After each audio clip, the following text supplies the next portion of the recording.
Hi guys, and welcome back to Callie J's Kitchen. In today's video, I'll take you guys back in the kitchen with me and I'll show you how to prepare this amazing pigtail stew peas. Don't forget to subscribe to my channel, turn on your post notification bell so you guys can always be notified whenever I upload a new video.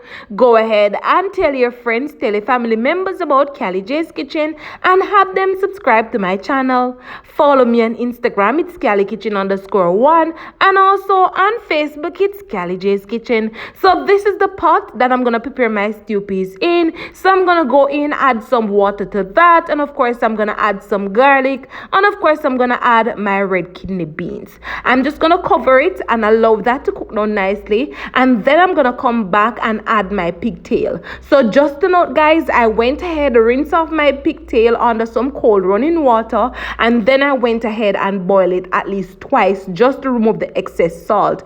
You guys know that pigtail is very salty, so you want to ensure that you remove all of the excess salt before you go ahead and add the pigtail. Now, you can opt to go ahead and pressure your pigtail and your red kidney beans if you want to, or you can simply do it this way.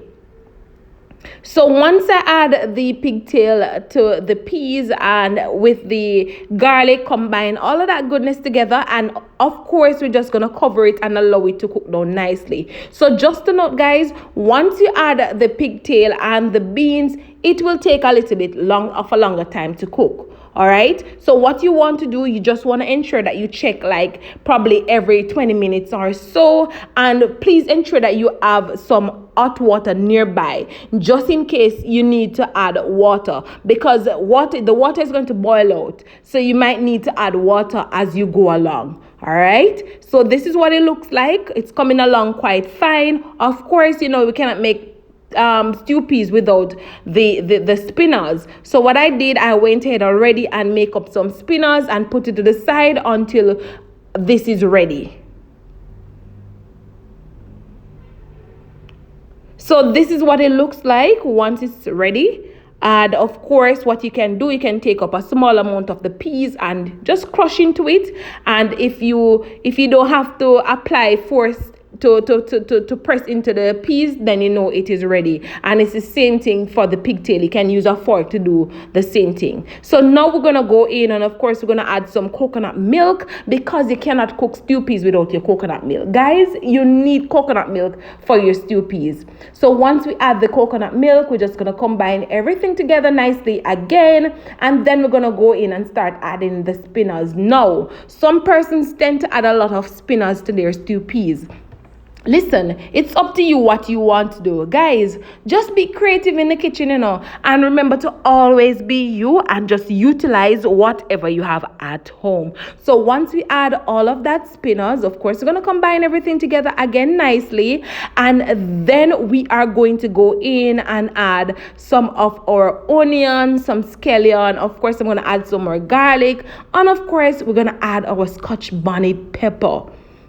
You cannot cook your stew peas without a scotch bonnet pepper. You need the scotch bonnet pepper. So once we add the scotch bonnet pepper, we are going to go in and add some all-purpose seasoning, and of course we're going to add a little bit of our seasoned salt. You don't want to add any salt. The all-purpose seasoning and the seasoned salt is good enough.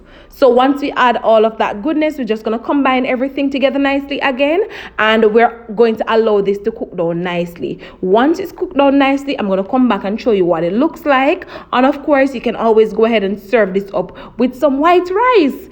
You know, you cannot serve stew peas up with anything else. It must be white rice. So this is what it looks like.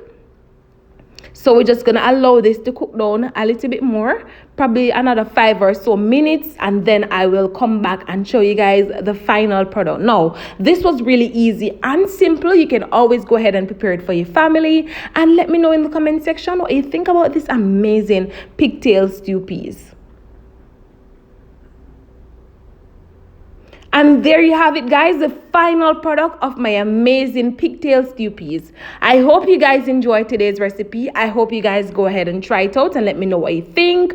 Remember guys to subscribe to my channel and remember to turn on your post notification bell. We're on our way to 10k subscribers. We're 80 subscribers away.